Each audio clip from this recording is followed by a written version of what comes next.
The year was 2641. The world was quiet, too quiet, across the globe.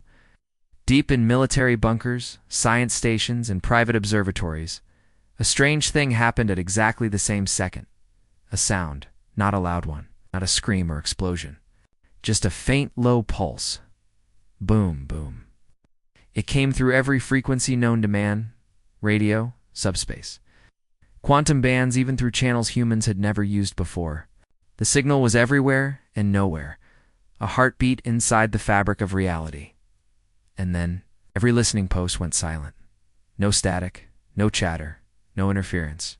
Just silence. In the South Polar Observatory, an intern named Jace Rinn was the first to speak after the quiet. His voice cracked through the empty air. Did anyone else hear that? Dr. Elara Voss didn't answer immediately. She was staring at the readouts on her console. They weren't normal, the computers. Weren't showing just a signal, they were showing something impossible. The pulse wasn't just sound, it wasn't just energy. It was resonating with human DNA. Every human cell on Earth, every strand of genetic code, reacted to that frequency as if it remembered it. Her voice was low when she finally spoke. This isn't natural, the observatory's communication. Systems lit up with calls from every continent. It's the same report, the same fear. The signal had one source, pinpointed with eerie precision deep beneath Antarctica's oldest ice shelf. 2 kilometers below the surface. Orders from the top within hours. The United Earth Council authorized an emergency expedition. Elara Voss was chosen to lead it. She was a planetary geophysicist, but she had also worked on classified alien contact projects before. The council didn't say it out loud, but everyone knew why they picked her. She had experience with things humanity was not supposed to find. The journey south was fast and quiet. A team of 30 experts, engineers, soldiers, scientists arrived on an icebreaker transport, the UES Peregrine. The cold was merciless. Even with climate control suits, the air bit into their bones. The ice shelf stretched endlessly. In every direction, a frozen desert of white and wind. First contact. Mid-metal on the 3rd day, the drilling began. At first, it was standard ice core work. Slow, careful, precise. But soon, the drills hit something hard. Something that was not rock. The sound it made was deep, hollow, metallic. Elara's breath caught in her throat as she knelt by the borehole. "Bring the scanner," she ordered. The scan showed a flat surface, but it didn't end. Stretched out so far that even the strongest imaging systems couldn't detect its edges. The shape was too big to measure. "This isn't debris," one of the engineers said, his voice unsteady. "It's a wall." Signal responds by day 5. They had melted enough ice to expose a small section of the surface. It was smooth, seamless, and slightly warm despite being buried under centuries of ice.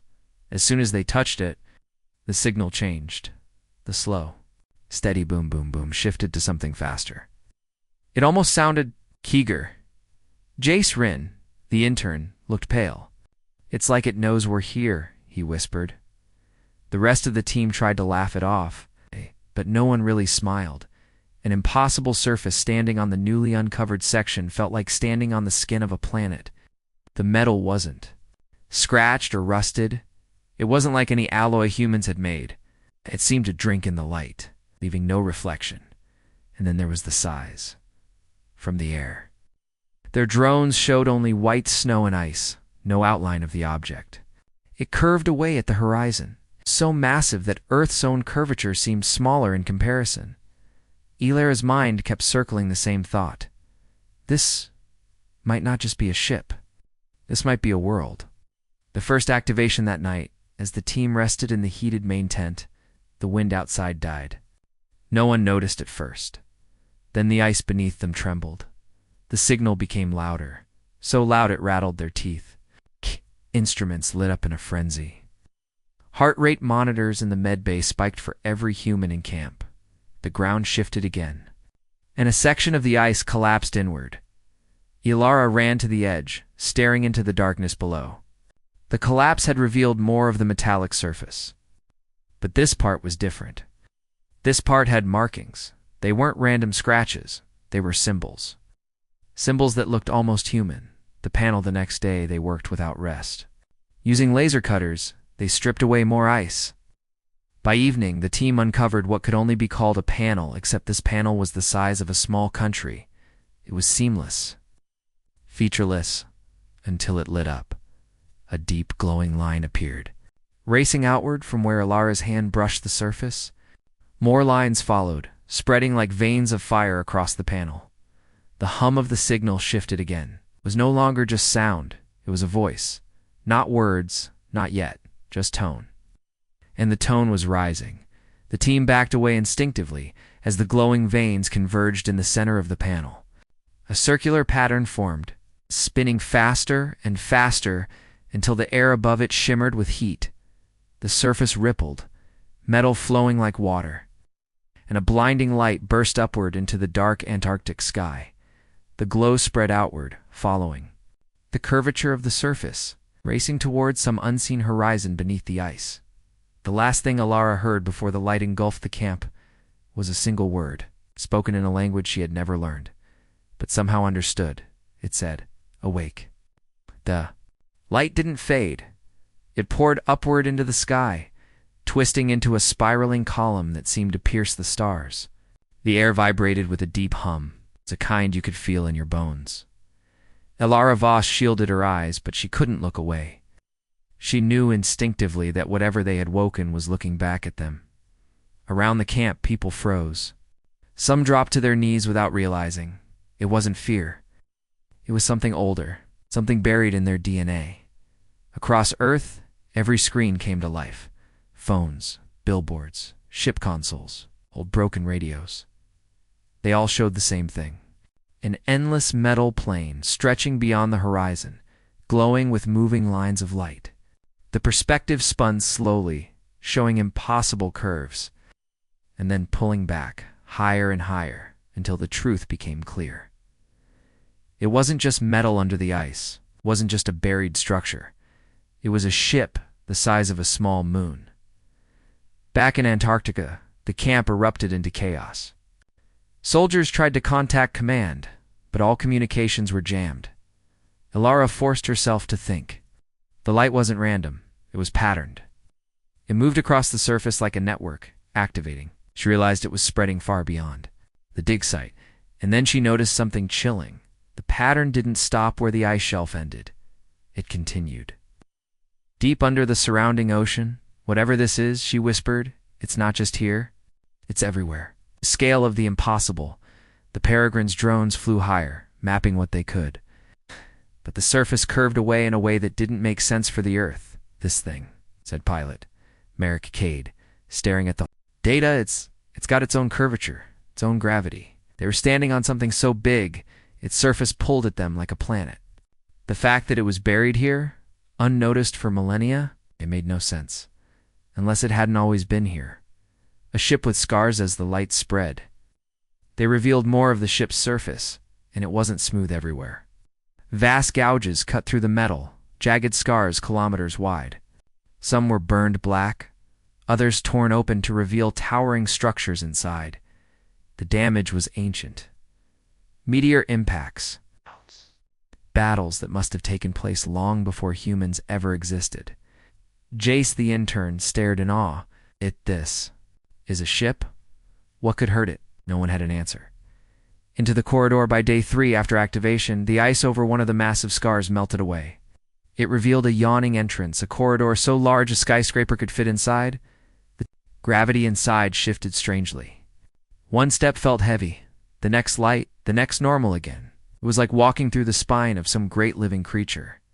Inside, the walls weren't dead metal. They pulsed faintly as if carrying energy. Symbols glowed and shifted. Resembled constellations. Others looked like warnings. Elara recorded everything, her voice low. This isn't a wreck. This is sleeping. A second signal as the team moved deeper. Their suit sensors picked up something new.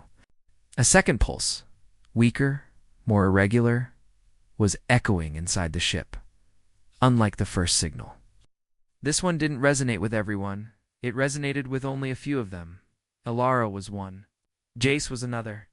And the moment they stepped into the inner chamber, the pulse changed into a voice.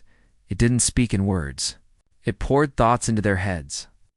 Images of stars being born, galaxies spinning, worlds burning, and one image that made Elara's stomach turn, a fleet of dark, insect-like shapes descending on the ship from every direction, the lights in. The corridor suddenly shifted from a calm blue to a sharp blood red. The walls trembled, somewhere deep in the ship. Something massive began to move. The voice in Elara's mind spoke again, clearer this time. In a tone that was neither human nor machine, it said, "Crew detected. Prepare for transfer of command." Then the floor under them began to descend, taking them deeper into the heart of the world-sized ship.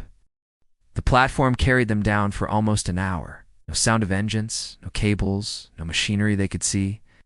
Just smooth, silent motion through an endless shaft lined with faintly glowing symbols. Every so often, Lara felt the air shift. Lighter, heavier, lighter again, as if they were passing through invisible layers. No one spoke much. The last voice they'd heard, the one inside their heads, still haunted them. Halfway down, the lights flickered. The platform slowed. Private Torres, one of the security details, stepped toward the edge to check their surroundings. He leaned forward, and then he was gone. No flash. No sound. One moment he was there, the next only a faint, darkened outline of where his shadow had fallen remained on the floor. Jacket gasped. He didn't fall. He just... Elara raised her scanner. It read nothing. No life signs. No heat. No Torres. The walls around them pulsed faintly. As though reacting to his disappearance, arrival at the hull of the platform finally stopped. In a vast chamber, so huge that their lights couldn't find the ceiling, the air was warmer here, almost humid. Their footsteps echoed strangely, as if the sound itself was bending. And then they saw them statues, dozens, hundreds, lining both sides of the hull. Each stood 5 meters tall, carved from the same seamless material as the ship's walls. Humanoid. In shape, but with elongated arms and angular faces that looked almost human, but not quite. Their eyes were the most unsettling part, faceted like gemstones. Yet somehow following movement, the uneasy Truth Lieutenant Hale approached one, running a gloved hand along its surface. Feels like stone.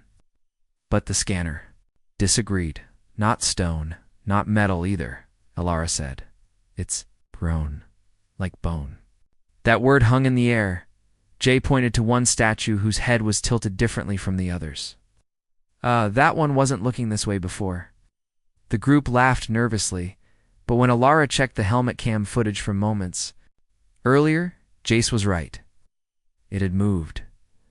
The first Guardian moves, they moved cautiously down the hall, their footsteps echoing between the towering figures.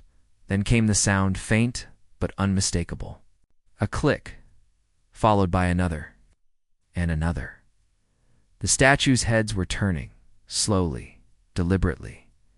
Tracking them, "Keep moving," Hal ordered, voice tight. They reached the far end of the hall. The statues stepped down from their pedestals.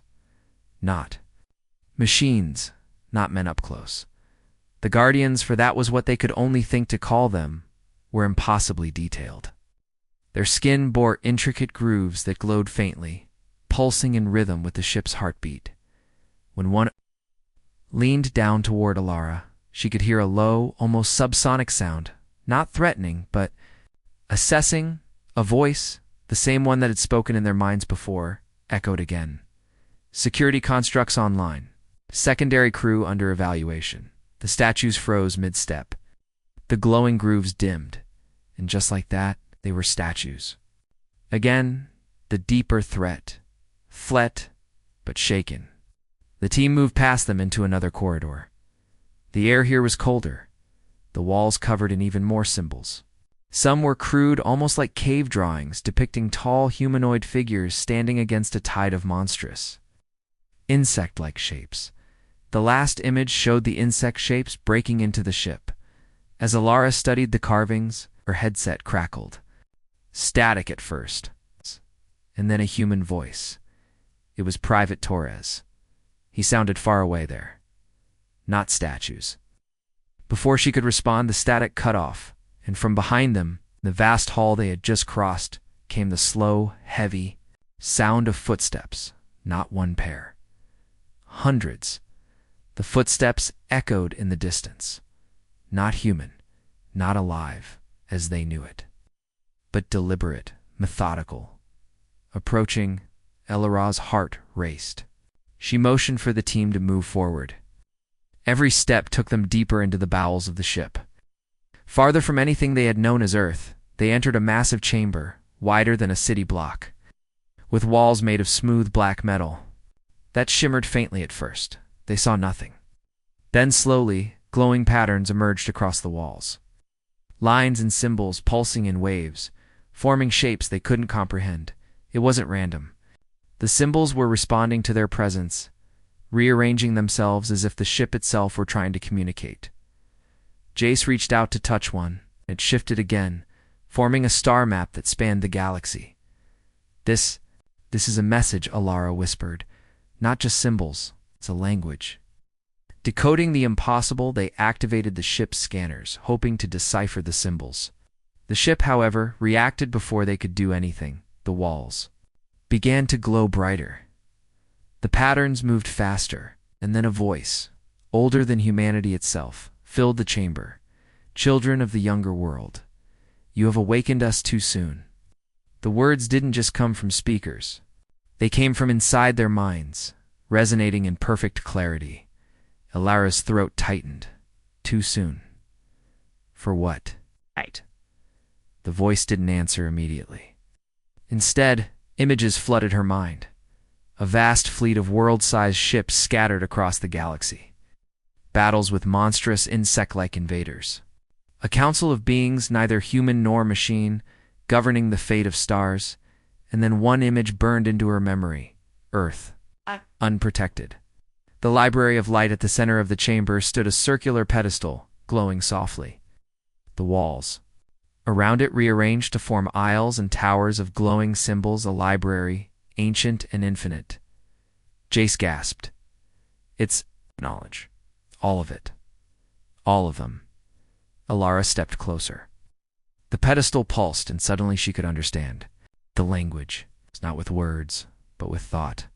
Concepts, histories, strategies, all transferred directly to her mind.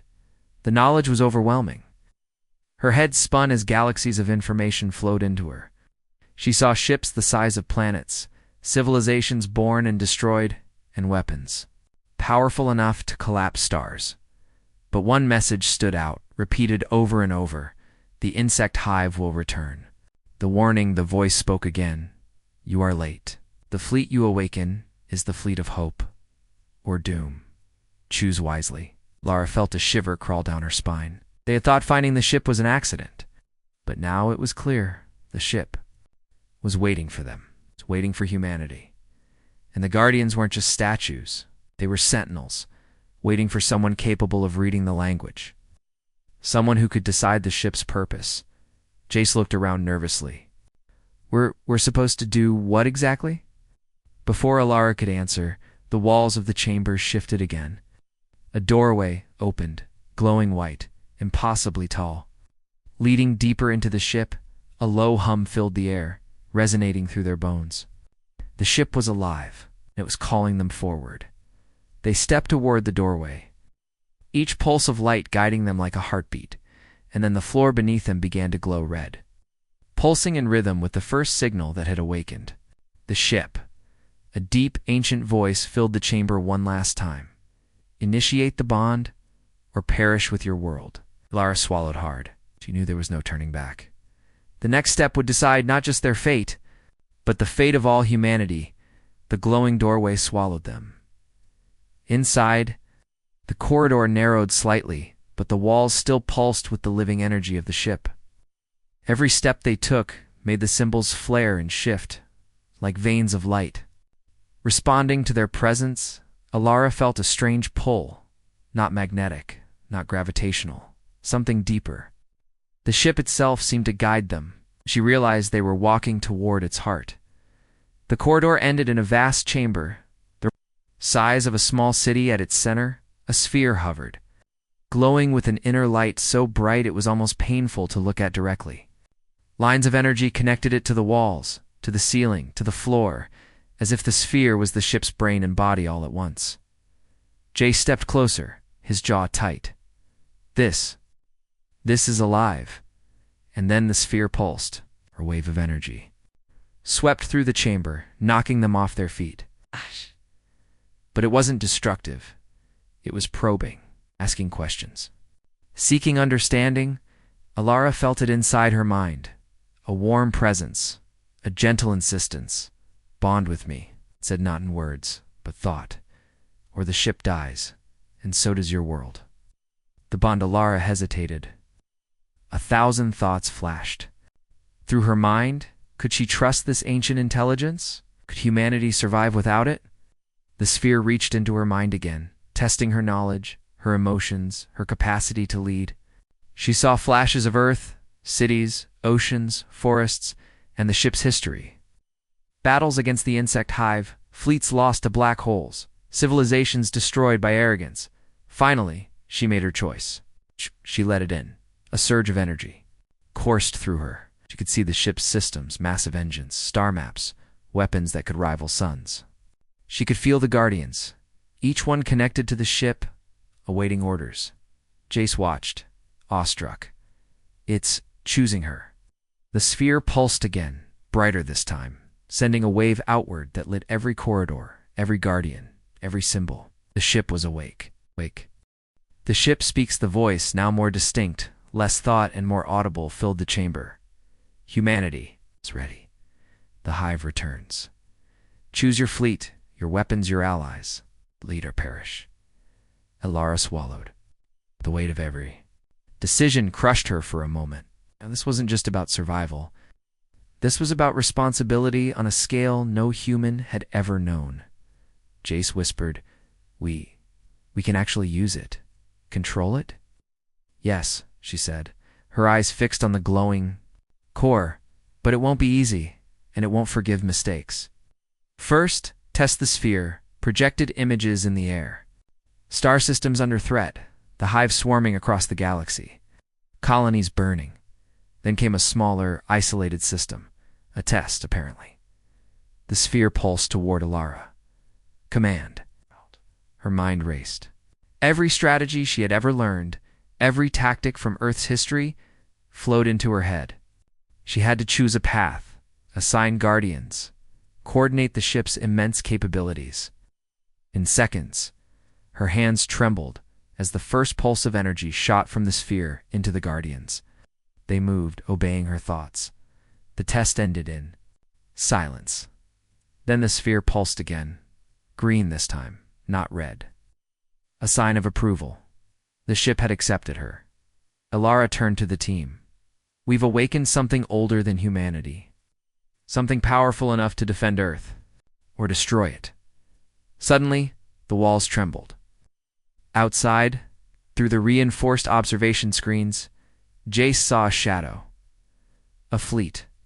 The insect hive larger and faster than anything they had imagined.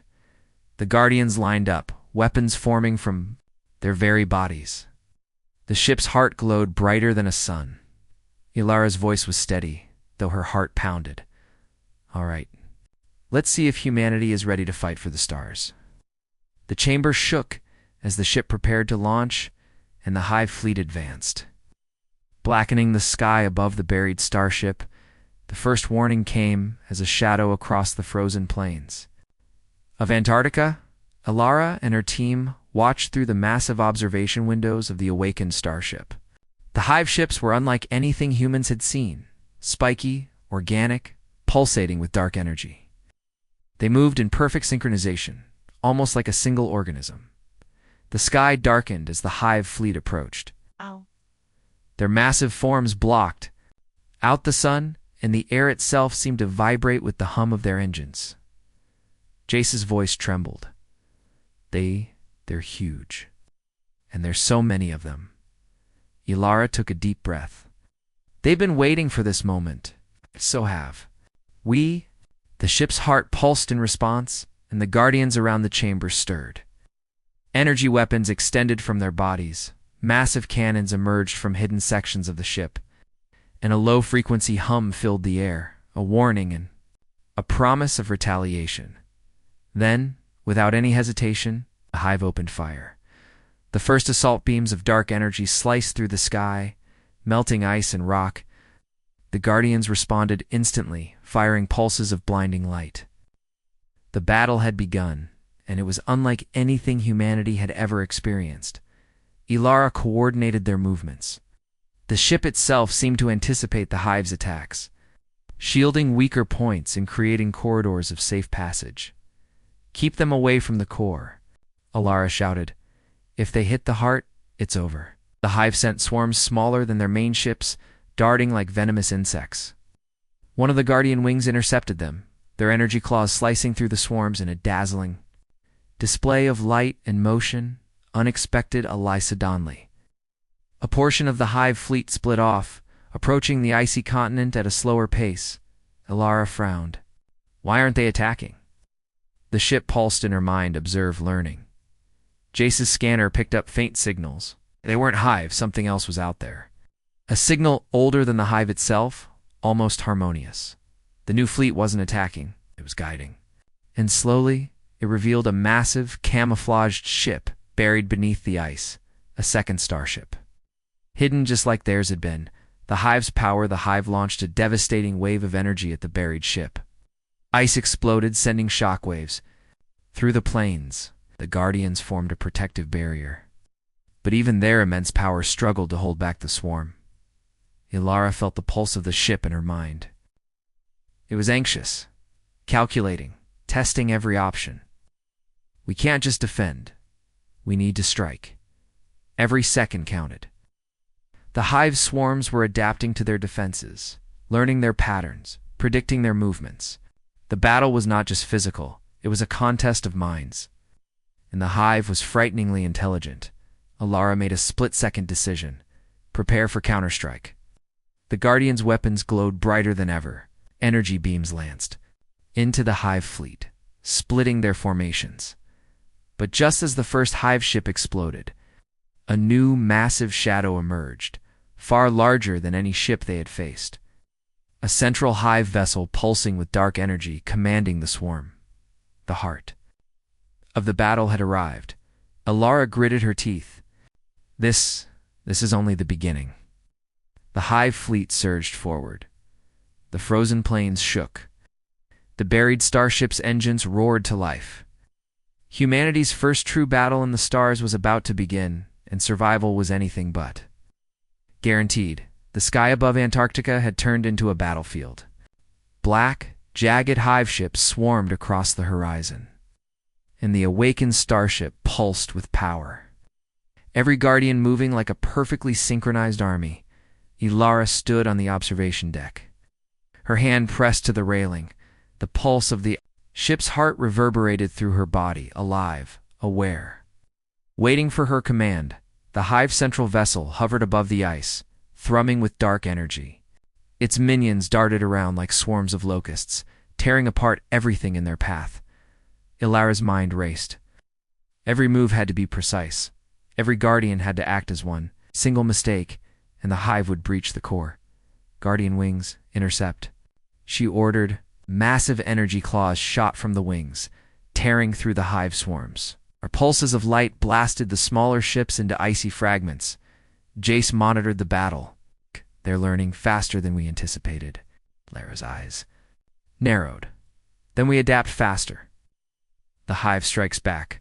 The Hive central vessel pulsed violently, sending a wave of dark energy across the battlefield.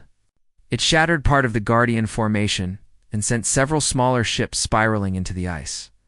Elara felt it in her mind, the ship's fear. For the first time, she realized, the Hive wasn't just attacking. It was testing them, probing. For weakness, she made a snap decision. Channel full power to the defensive grid and strike in unison. The Guardians surged, energy beams lancing out like 1,000 suns. The Hive ships faltered for a moment, but that moment was precious. A costly victory, the first strike destroyed half the Hive swarm. The central vessel staggered, but it wasn't. Defeated, Elara felt the pulse in her mind. The ship was straining. It can't hold much longer. Jace's voice cracked. We're running out of time. Then the central vessel released a concentrated beam aimed at the ship's heart. Pulse of energy slammed into the Guardian's shields, shaking the entire chamber. Elara gritted her teeth. Brace for impact. Now, the shields held barely. Sparks flew, lights flickered. And the Guardians retaliated with a synchronized strike, hitting the Hive central vessel directly.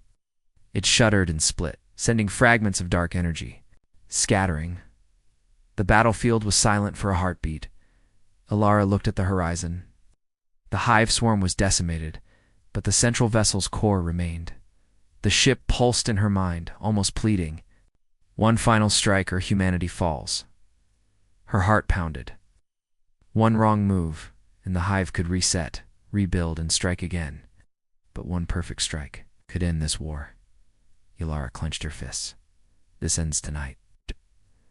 Above the frozen plains, the last shadows of the Hive stirred, massive, looming, and more terrifying than anything they had imagined. The final battle for Earth was about to begin.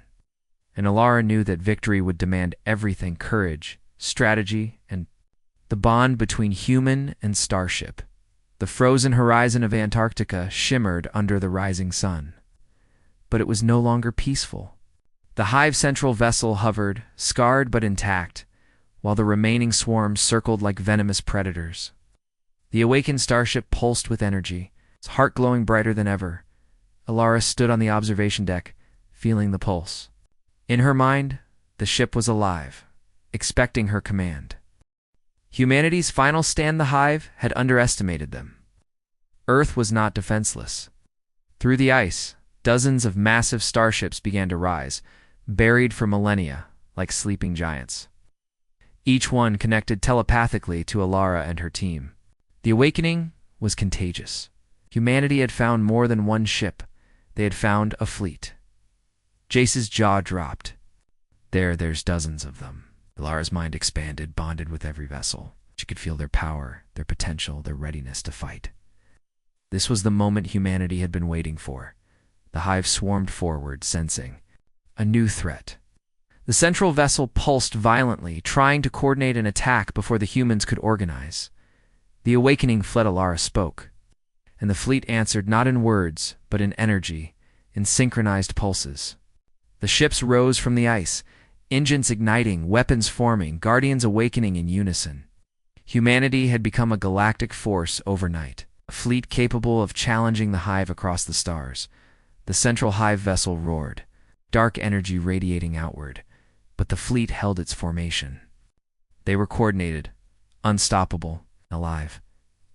Every ship a part of the larger consciousness that Elara had bonded with. The final battle, the Hive attacked with everything it had.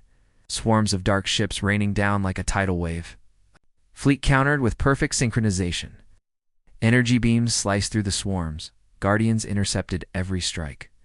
And colossal weapons tore into the Hive central vessel. The battle was brutal, fast, and overwhelming, a dance of light and shadow. Every guardian, every vessel moved as one, anticipating, adapting, striking with devastating precision. Jace shouted, They're breaking them. Elara's eyes burned with focus. Hold nothing back. Every ship, every guardian. Strike now. The central Hive vessel erupted under the coordinated assault, energy surging outward in a blinding wave. The aftermath silence fell. The Hive swarm had vanished. The central vessel was gone. The ice shimmered as the awakened fleet hovered, massive and alive. Over the frozen plains, Elara breathed deeply, the weight of victory washing over her. Humanity had survived. Humanity had grown. The starship fleet pulsed with life, a promise, and a warning. They were now guardians of their world and the galaxy beyond. Jace turned to her. We did it. We actually did it. Elara smiled, though her mind raced. No, Jace. This is just the beginning. They'll be back. But we'll be ready. The fleet shimmered in the sunlight, a testament to human ingenuity, courage, and the bond between human and starship. Humanity had awakened, and the galaxy would never be the same. From deep in space, a faint pulse resonated back. Another starship, another ancient intelligence, waiting to be awakened. Elara's eyes narrowed. Let them come, we're ready. The screen fades to black, leaving the audience on the edge of their seats, imagining the endless adventures and battles humanity would face among the stars.